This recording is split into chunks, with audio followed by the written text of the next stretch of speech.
Going in 10. 3,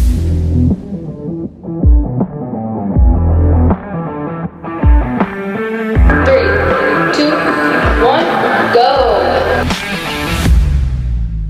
Welcome back to our Salty Hive Deep Dives. This week's message of the week is CrossFit and fitness. So I'm going to go over the definitions, and then we have Carissa, Samantha, and Garrett here, and then we'll get deep with them. So CrossFit is constantly varied functional movements performed with high intensity, and then fitness is work capacity across broad times and modal domains.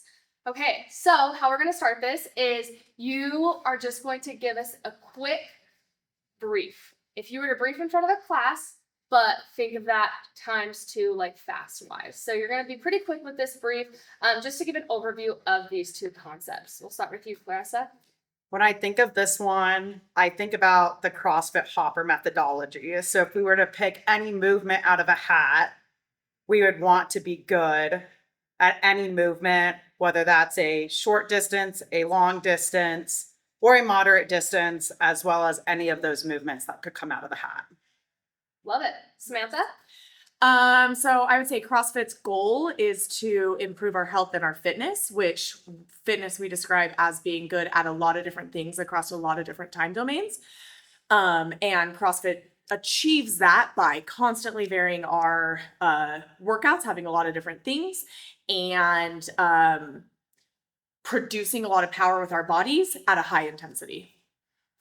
I normally when I brief this one, I usually try to touch into the general physical preparedness. So like, are you prepared for anything that's going to come at you, right? Yeah. And I feel like that's the nice thing about CrossFit. And in general, it's like it's functionally applicable for your life, right? So you're prepared for anything and anything that may come at you, that type of thing. So it's trying to bring it back to not just the four walls here, but the real world out there. So That was great. I love that. Okay, so now that we've all done that, we are going to break down these definitions, okay? So we're going to start with CrossFit, and we do not have to go in that same order we just did. When you're ready to talk, please just feel free to go and talk. So CrossFit is constantly varied. Let's talk about that. What does that mean, and why is that important? Who wants to go first? I'll go first. All right. So constantly varied basically means like Carissa had mentioned, it's the hopper method, right? So we're looking at everything and anything, like nothing is excluded. We tried to mix and match as much as possible, as creatively as possible, right? That's the 100 words of fitness in there. So we try to vary it so you don't hit that routine. We're keeping it constantly different. I know we're kind of describing it with the word there, but it's varied, but it's not random, right? We have an idea of what we're doing. Programming, we're trying to do push-pulls, any methodology, any way possible, those types of things to keep it non-routine, right? That's kind of the idea there. So, love that. Yeah. Real quick, I'm just going to touch on that hopper method because we've mentioned it twice now. So I just want to give a brief overview to everyone on what that is. So the hopper method is a, what do they call it? It is a framework in fitness. There you go. So Framework. Yeah. Okay, so what happens is we pretend that we have this big like shaking machine where you like roll the thing Like bingo. a bingo, and you pick out the number. But we have different movements and different types of things, like a triathlon, a throw a baseball, a run a marathon, do a deadlift or a marathon or something. And the idea is a CrossFitter can pick out of that and maybe not be the best at this thing, but they can accomplish this thing and they can do this thing fairly well. So And that's the hopper method. I guess to add on to that, it also would be like if we took another athlete that only was a cardio athlete, or we took an athlete that only was a strength athlete, we would say that the CrossFitter could outperform against those other athletes in all of the movements on average. Like they might not be best at like, okay, the run that comes out, maybe the triathlon would beat them at that.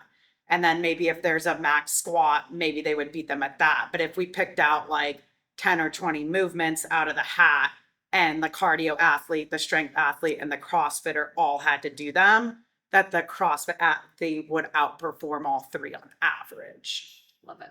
Okay, so going back to constantly varied. Does anyone want to add on to what Garrett had said? Yeah, I think that variance comes in a number of different ways. So we've talked about it, that you have to vary it, but how do we do that, right? We're going to do that across time domains. So we're going to go short, we're going to go long, and we're going to have heavy days. We're going to go moderate, right? All of those different domains. Then we are going to do that across what we call it our modalities, which is going to be our monostructural, our weightlifting, and our gymnastics. So we're going to vary those, and then we're going to vary the mechanism in which we do, right? Garrett had briefly mentioned, like, we're going to push pull. So you can push with an upper body push, you can do an upper body pull, lower body, both of those as well. So there's a lot of things that go into that variance, right? There's a lot of considerations. It's your movement patterns, it is your time domains, it is there an external load? Are you doing gymnastics, etc.? Real fast, and I'm going to point this question towards Samantha specifically. But Garrett had mentioned it is varied, it's not random. Okay, so I want you to give us a brief framework of what it looks like to program a week. Yeah, so that I would say usually when we go to program a week, there is some sort of starting point that Justin or myself or both of us are working off of, right? And you've been in there as well. Often that is a benchmark. Often that is something like the 5K run. Often that is something like a .com workout, but we'll start there, plug that into a day. So then let's take this week, for example, we had Salty Amanda that had our 2 gymnastics movements and a weightlifting movement, right? Our toes to bar, our snatch, and our ring muscle up. Pretty dynamic. So then from there, and it's also a 12-minute AMRAP. So from there, we're going to plug around that, right? We're going to try and add in a longer conditioning piece possibly around that, right? Because that's 12-minute is like that moderate time frame. We didn't have any monostructural, we didn't have any machines, jump rope, running, rowing, whatever, right? So you're going to want to plug that in around the week. And then fill in any gaps. And we kind of do that within like little blocks. So it's like, okay, what does Monday, Tuesday, Wednesday look like? What does Thursday, Friday, Saturday look like? And how can we get across all of those different pieces that we talked about? Now, that doesn't mean we do that every single time, right? You're not always going to go over 25 minutes in each of those blocks, but across, a week or two, we should hit across all of those different types of things. Awesome. Does anyone have anything else to say about constantly varied? Just one thing to add when we think about like an average member in here necessarily isn't a CrossFit athlete, right? We have members that come in here and they're just trying to like better their fitness. They're trying to be healthy so they can play on the golf course or hike a mountain. And I think with that constantly varied, what CrossFit gives athletes the ability to do is to do those everyday things outside of their life. So whether that's like moving a fridge, right? Whether that's hiking a mountain, maybe that's like picking up groceries for their elderly parent. By doing all of those constantly varied movements, it allows them to be able to do all those things outside of the gym. Love that. That's great. Any last thoughts on constantly varied? No. Love it. Okay, let's go to functional movements. What does that mean? What does that look like? And why is that important? Functional movements have the unique ability to move large loads long distances quickly, and they are safe, effective, and natural to the body. So that's kind of like I don't know, textbook, whatever, right? And so basically what that means, so functional movements, it is what it looks like out in life. Like it helps your body do things out in the real world, but it's not always like a direct one-to-one translation, right? So more so it helps train your body in similar types of movement that you would see out in life. For example, right, we do what we call core to extremity movements. That's a base component to functional movements. When you go to throw a ball or play sports or anything like that, you're going to wind up with your midsection and then throw, and then that's going to go out to your arm to throw, right? A lot of the movements that we do in here are similar, where we start with hip extension or some sort of hip movement, then it goes out to the extremities. So your functional movements, yes, like your deadlift, your squat are like the most direct one-to-one. You need to be able to pick stuff off the ground, and you need to be able to sit down and stand back up, right? For example, but that also goes to other movements like a snatch, for example, where you're training that same type of core to extremity, like you would throw a baseball or something like that. So, I think you're looking for compounding. compounding, yes, thank you. Yeah. Or compound or multiple joints compounding because one benefits the other kind of deal. That was the other. Love that. Yeah. That's awesome. That's straight out of the book right there. Yeah. That's great. Does anyone want to add something to that? I just think that when we think about the average person going to the gym, a lot of times, not a CrossFit gym, like I'm going to EOS or Vasa, they're going in and Monday's arm day and they're going to like, you know, maybe do some curls, they're going to do some presses, some pull downs. And they really like, a lot of the times we see in some of those programmings, instead of moving the full body, they like really break things out into like these little muscle groups.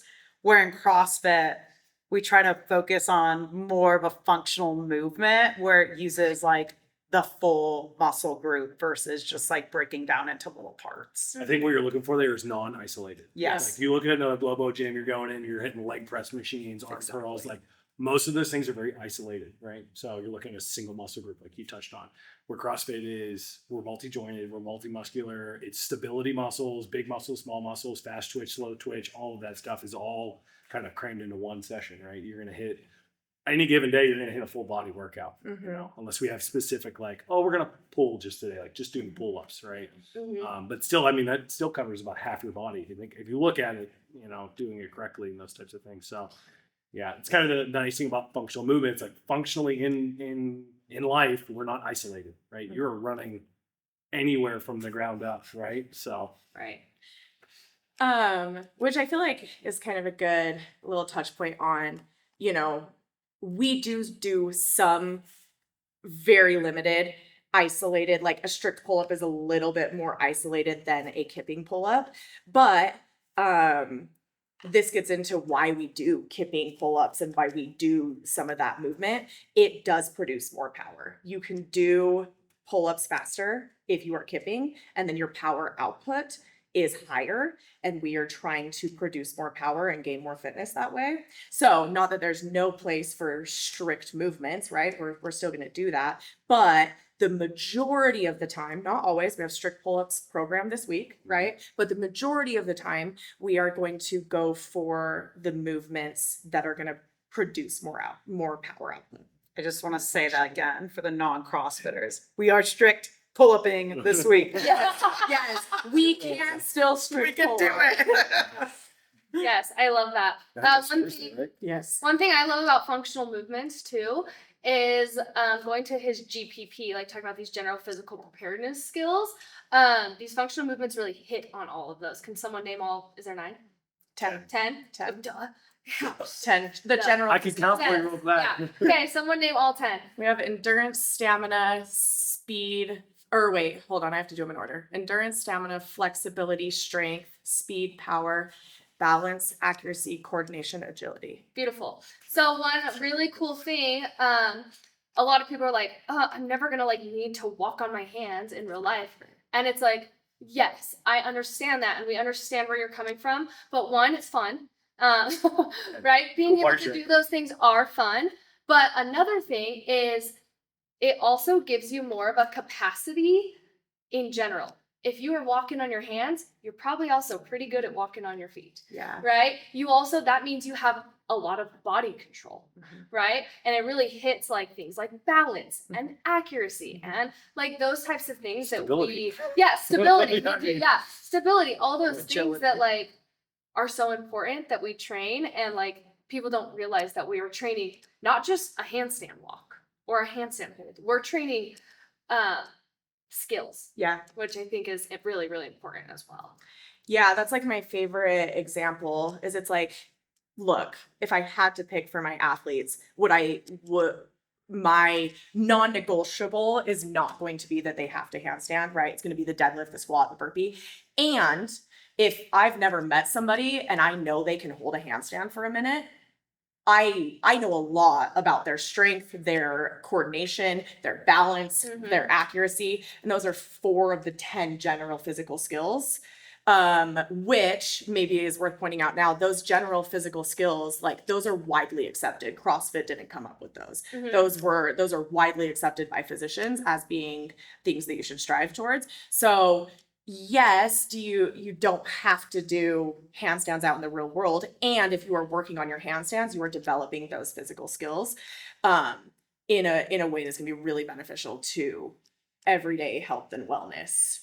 Yeah, and I also think to add to that with the everyday health and wellness, working on skills such as like a handstand, like that's not only training your physical body, but it's also training your mental body to work through Right. like a high skill like that. And like mind body connection. Yes. Well, those are literally you're training your neural pathways. Right. That's what that Absolutely. is. So Yeah, that was great. Anything else on functional movements, guys? Freaking nailed that. Okay, now we're gonna do performed at high intensity. Okay, intensity. What is it? Why is it important? Who Well, wants to start? intensity is relative. I like to say intensity is relative for everyone. So my intensity at something might be very different than Liv's intensity at something, which is, I think, my very favorite part of intensity is that every athlete on a given day is going to have a different intensity. So like what high intensity looks like to me is going to look very different to my 70-year-old athlete, right?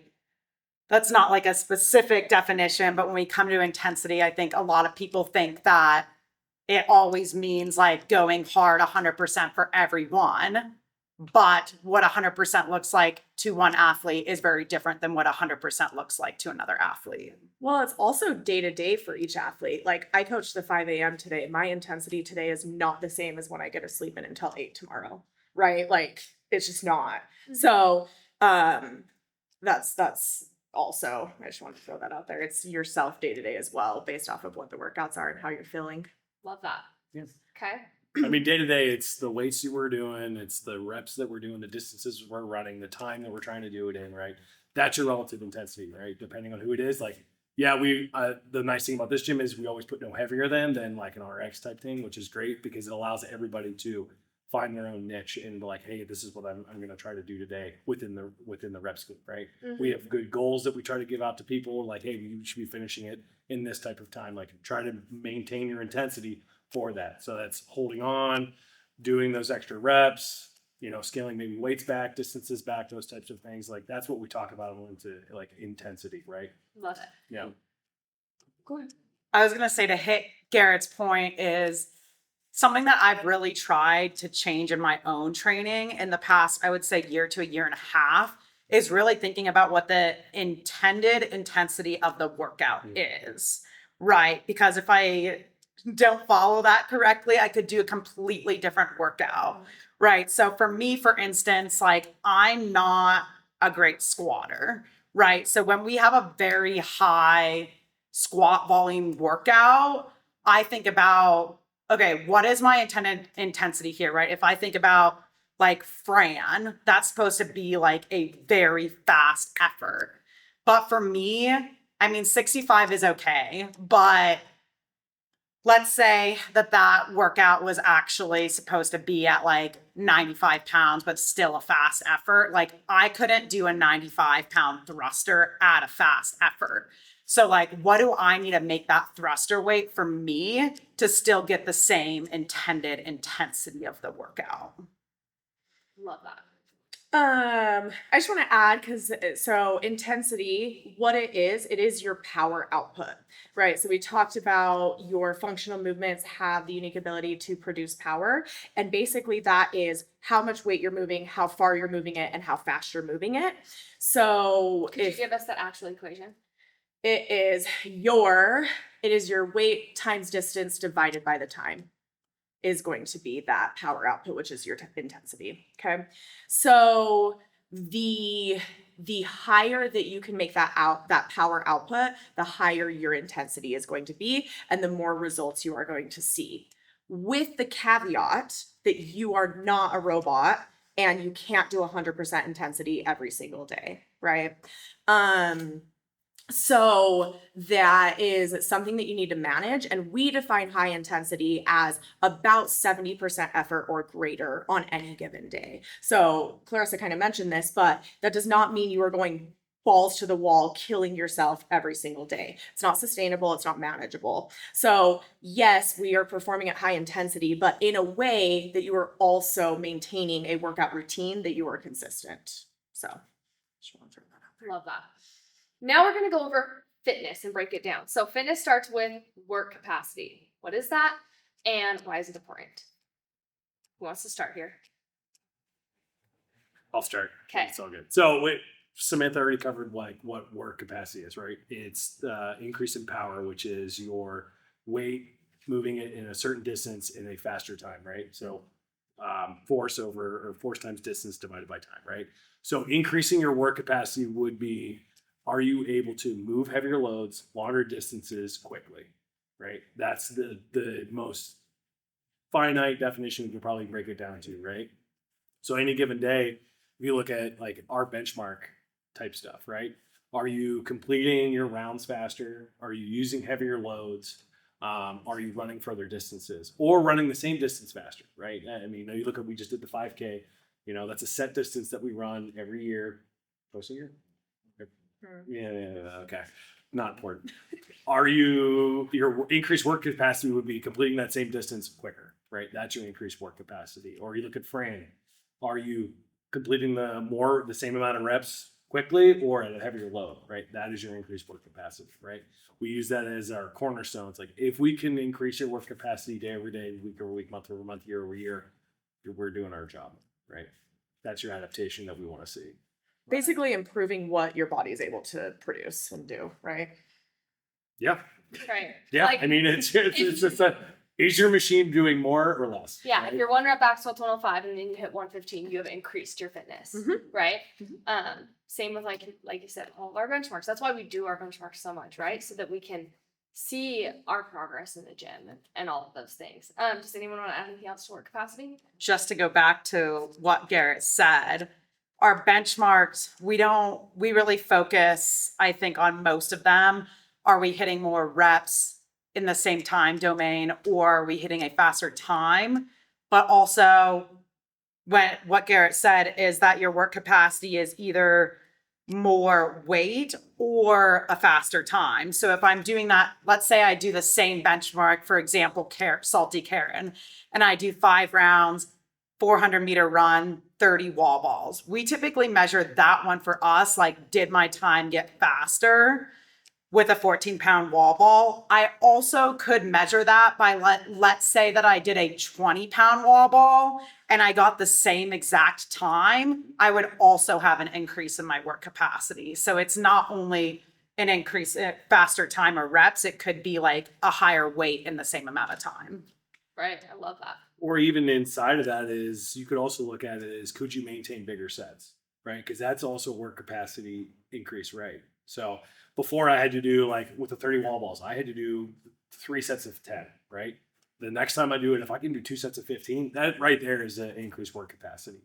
You're able to hold on longer, whether that's a physical or a mental improvement, right? Because we're only really talking about physical improvements here, because the mental case that we get into with CrossFit is, I think, even more beneficial than some of the physical attributes. But physically, yeah, that could be another conversation altogether. It's mindset and all that jazz.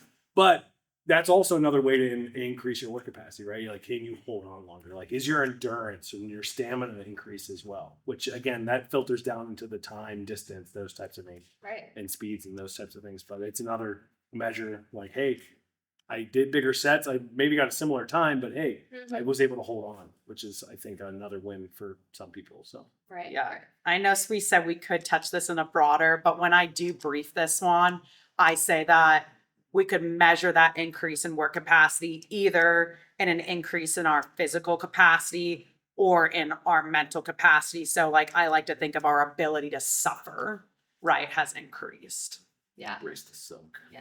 A lot of times too, like in a benchmark, if I get the same time, but I like come in and I'm like, I feel great. To me, that like maybe last time I was on the floor dying, rolling around, crying, and this time I'm like, oh, I feel great. Like that is also an increase, right? Or the Maybe next I day wasn't after. necessarily faster, but I can obviously handle what I did a little bit better or something within that realm. Yeah, I mean, it hasn't been in our definitions, but your ability to recover is huge. Oh, Your body's ability to recover and refuel, I mean, that goes into like your stamina, right? Your body's ability to produce energy again subsequently, right? So you finish a workout, let's say you got the exact same thing, but this time you would be ready to do something else. That is still a potential increased work capacity.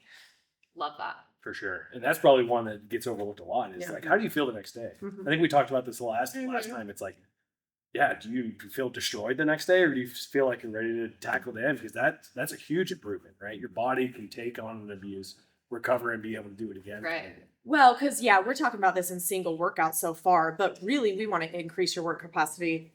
I don't want to segue across broad times and modal domains. So maybe you tie or get even a tiny bit less on one benchmark, but then the next day we do something and you beat it by a lot. That is still an increased work capacity, right? Over the week, are you increasing your work capacity over the entire week, over the entire month? Right. That is what really matters.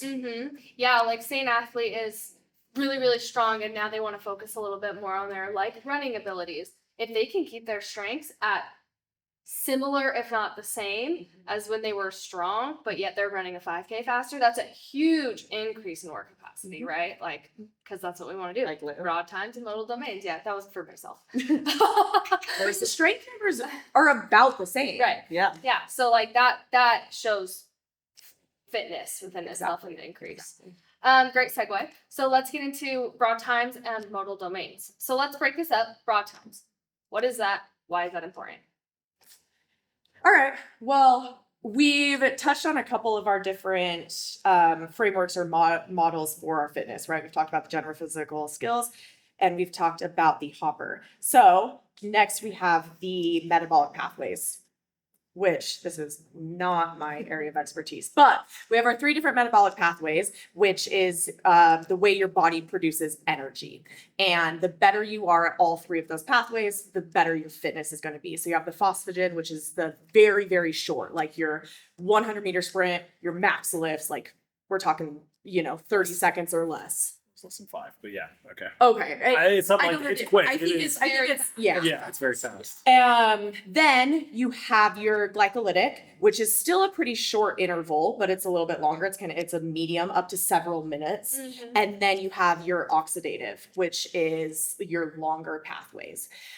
Developing all of those is going to increase your fitness, right? And so now with that being said, it has been found that those shorter intervals actually have a lot more benefit than like we used to think historically. So CrossFit typically tries to live in the like little bit shorter time domains, but we still want to develop those longer pathways as well and go longer occasionally. Love it. Yeah. Has anyone ever done 100-meter sprint repeats? Yeah. Because that makes me more sore than anything in the world. Okay. Like, it's, program it. I was gonna say. It's a good time, right? In the fall. Hill sprints. Hill sprints. Like it was like 10 repeats of like about 100-meter hill sprint every like 2 to 3 minutes. And that killed me. Yeah, that's tough. Anything else you guys want to talk about broad times?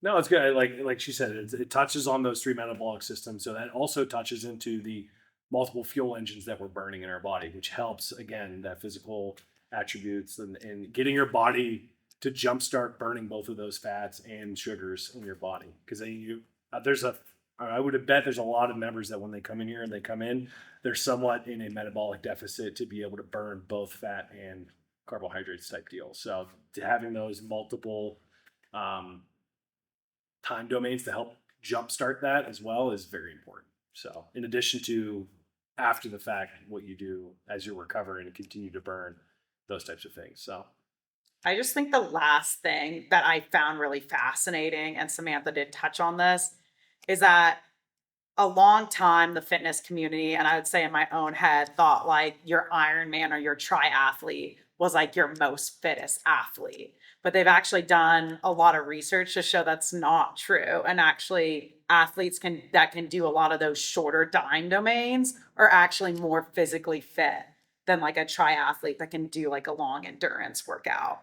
And I found that super fascinating, because I feel like we put that like Iron Man on like the echelon of like the fitness level. Right. Well, and it's interesting because just fit different ways, right? The fitness is different. Whereas, like, as the CrossFitter, the person that's coming in here, that's why we want to be generally good at everything because we don't want to have any holes Jack in of all our trades. system, right? Exactly. But it is training those shorter time domains, I think, has more benefit even to the endurance athlete than a lot of times is happens. And now I'm just one person, but when I started CrossFit and stopped just training for my half marathons, my times improved, which is interesting. Mhm. So when I was only training running and longer distance running, my times were worse than when I trained CrossFit only. Right. Yeah, I've seen a lot that having a lot of strength is actually really helpful with running and like those types of I noticed that similar thing in my swimming as well. Mhm. Like I hadn't, like that was my sport. I was like an endurance swimmer. And I noticed that like it had even been like years since I'd been endurance swimming. And like I kind of noticed this, I would say about like 2 years after I started doing CrossFit and I hadn't really been training swimming in a while. And I got in the pool and I like measured some of my sprints and even some of my longer distances, and they weren't that much slower. And I hadn't swam for like 2 years. Oh wow. So one thing that's really cool about CrossFit that I love about CrossFit actually is it was not created to be this sport, right? It was created as a supplement to people's sports and to people's lives. So like it would be like, okay, this is a strength and conditioning program you can do to get you better at swimming, to get you better at your half marathons, to get you better at wrestling, at whatever your sport is. That's what it was really intended for at the beginning. And so like I wish it was utilized more in like sporting scenarios and situations too, because it makes you better. Even if you're like, well, I'm a swimmer, I don't need to back squat and deadlift and bench press or whatever. It's like, but that makes you fitter and it's gonna make you better. Yeah, I mean, in the 100 Words of Fitness by Greg Glassman, it says regularly learn and practice new sports, right? Like that's supposed to be part of CrossFit. And I think it's gotten a little out of hand how much people do just the sport of CrossFit. Agreed. Not on this side of the table. Not on you. Not on this side of the table. You haven't watched Yeah. his podcast, we talk about it. I was gonna say Garrett is awesome with it, but I would say I'm awesome with it, but I'm definitely diving into a lot of know. other things. it's great. But that's another cool thing that CrossFit does is it makes it so that you can do those things and you can pick it up pretty easily. Like Garrett can golf and he can hike and he can bike and he can whatever ski. Kind of swim. I can kind of He swim. ski and He's he a can really good swim. skier. And like you can kind of just do not that it happened naturally, but probably able to pick it up a little bit more because you have a good base of these 10 skills and all of those things. So that's Definitely less sore and can generate a lot more power than yeah. other beginners, I would say, for sure. So There you go. which is good. Anything else on broad times? Okay, let's get into modal domains. What does that mean? Why is that important? Kind of like already dipped into it, right? Yeah, I mean modal domain. I mean, so trying to remember exactly how they defined it, but I mean modal domains. It's again we're going back to what that Hopper mentality is, right? It's all things, right? I think they kind of touch more on it, like you had said, where it's the was that like cardio, gymnastics, and strength training, right? Those are the three areas, right? And then from there, that's where we start branching out even further, right? So trying to mix those in as much as you can broadly. And Yeah, your modal domains are your metabolic conditioning, your gymnastics, and your weightlifting. In CrossFit, we define your metabolic conditioning movements as anything that is a like repetitive, cyclical type of movement. You're running, your jump rope, you're rowing, you're biking. Gymnastics in CrossFit we define as anything that is body weight. So a little bit different than like your gymnastics as a sport, right? An air squat for us is gymnastics. So anything where you do not have an external load. How well do you move your body through space in that sense? And then finally weightlifting.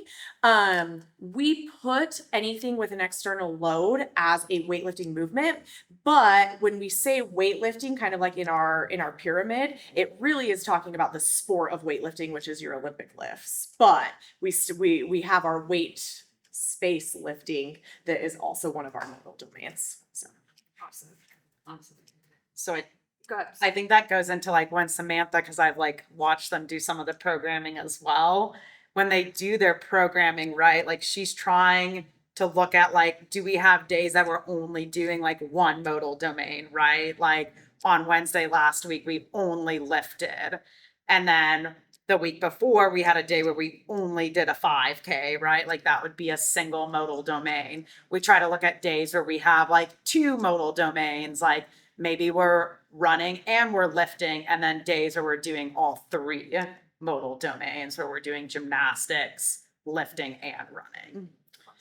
and this kind of gets into the variance piece. We want to do a bunch of different combinations of that, right? Like days where you're only doing one modal domain, but we have 5 different movements of one modal domain. Or you have, running and pull-ups today, and then not the next day, but the next week with pull-ups, you don't just run, right? Like that's kind of like, as we're talking about that, we're trying to mix up those modal domains because that adds to that variance and your body's ability to In addition produce to work. adding push-pull in there. Yeah. Are we only pulling on this side, or are Yeah. we pushing on this side? And Mhm. it gets weeds. Okay, so having a definition for CrossFit is important because obviously it gives CrossFit a meaning. But why is it important for CrossFit to have a definition of fitness? Well, if we are trying to say that we are increasing your fitness, what does that mean? Right? So if I am telling you that I am going to make you fitter, right? Come to CrossFit, it'll make you fitter, but I'm not telling you at all what I'm defining fitness is or what that's going to look like, then what are we actually doing here? So we've mentioned our benchmarks a couple times. Having our definition of fitness allows us to track and measure, right? Measurable, observable, repeatable. Our members all hear that. It allows us to do that. If we didn't have a definition for what it is we're trying to measure, what it is we're trying to observe, what it is we're trying to repeat, then we wouldn't be able to do those things. So this is one of the only methodologies that I know of that has created that definition and holds those standards and tries to track and measure it in a way that our members and the community can see, oh, I am increasing my work capacity, right? I know what my 5K was last year and I know what it is this year. I'm gonna go on the engineering side of things. It's the domain process, right? Define, measure, analyze, implement, control, right?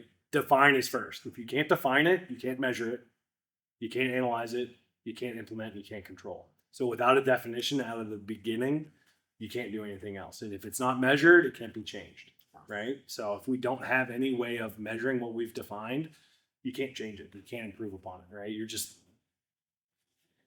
shot in the dark at that point. So, I mean, that's kind of outside of what CrossFit is. I mean, some of those things are the ends, but that's the way I've always looked at it. If you can't measure it, you can't change it. Yeah. So, and if we can't measure it if we don't define it. So.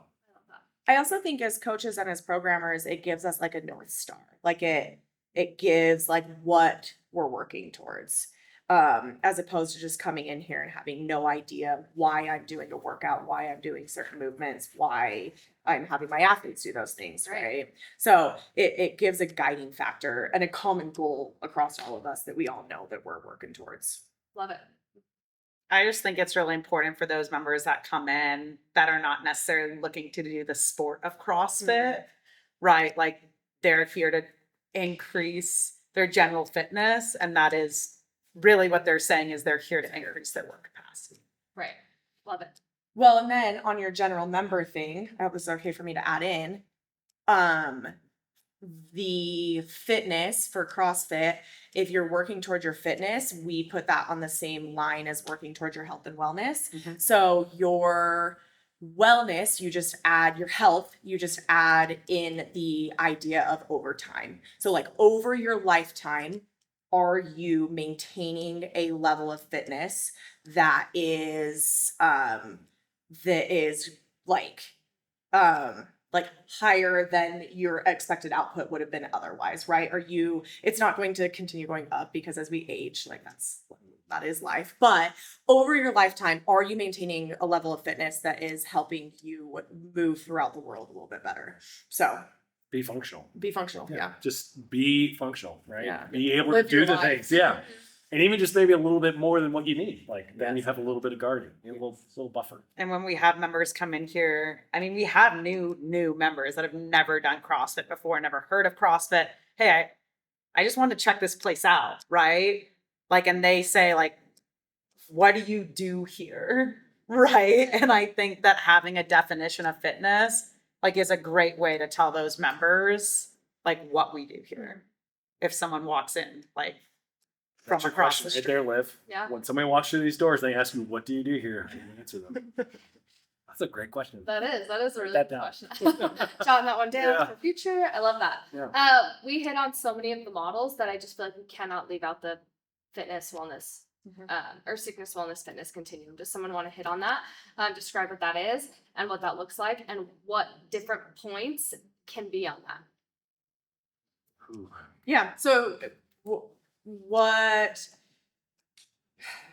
a lot of people I think of fitness and health out in this like separate ether. And when we are talking about those things, we think of those on one continuum, right? And that goes from your sickness to your wellness to your fitness. So if you are improving your fitness, which is your work capacity across broad times and modal domains, you are getting healthier. You are getting you are improving your wellness. Those things are not contradicting each other in our model. So with that, you can put any marker on that continuum, right? Your Fran time, your body fat percentage, your bone density, any marker, your 5K run time. And the further that you progress, the better those markers get, the further you're progressing towards your wellness. And then the more that you progress past wellness into fitness, the more that you have a hedge against going back towards that sickness side. So we like to say that the more that you can build up your fitness, especially while you're young, but even as you age, the more that you can hedge against future sickness and chronic diseases. Right? Because if you have a body fat percentage of 20%, you're not going to wake up one day and have it be 40%, right? You've built up a lot that there's going to have to be a long time for you to get back to a place there. Same with your bone density, same with your cholesterol levels, whatever, right? Mhm. Whatever that might be. Yeah. And I think also to add on to that is we're not saying that CrossFitters don't get sick. Like, Yes. we definitely get sick. But it's how does your body recover? How does your body handle those things? And when we're like trying to hedge against sickness, right, we're trying to hedge against the chronic diseases that are preventable and we don't want to see in our lives, right? But we still get coughs and the flu and those things. And then, but our bodies can able to handle that and recover and maybe even make the sickness less intense, I guess, could be another way to look at that. I don't know. Maybe you guys have noticed this, but I know ever since I started CrossFit, I get sick a lot less. Right? I probably do get sick. Actually, yeah, I don't believe in sick also. I know. But it also could be because I used to party really hard when I was, which also Oh, wasn't Gary, great. you still party hard. Come on. No, not like I used to. No, that also could have been part of it. But I feel like personally, like continuing to work out in a physical level has prevented me from at least getting sick on a lot of cases. So Yeah. Well, you brought up your partying. Nutrition is the base Yeah. of our fitness. consistent nutrition. So- I try to think about like, how do I want to be when I'm older? Like, I have older parents, like my dad's 83, my mom's 73. My dad has like continued to like work out through most of his life. Like, he can still do push-ups and pull-ups. And I feel like that has like really not only done a lot for his health as like an older person, but also like he has kept his mind sharp. And I think that that physical like wellness that he's done over the years has like helped with that mind. Like we've seen a lot of studies that have shown that, especially like I focus a lot on the ones with women, but we've seen a lot that show that women with higher muscle mass like has a correlation on their mental capacity. We've seen a lot of ones with dementia recently. So, you know, we're not in here just trying to like compete and do better at CrossFit. Like I'm in here trying to like be an old person that can still do things. Heck yeah. Love it. Oh yeah. I'm And- skiing into my 80s. Let's go. I love that. Well, thank you for joining me today. And I think we took a very deep dive into these, and I think that it's going to be very fascinating for everyone. And you guys did awesome. So thank you so much. Thank you. Thank you. Bye.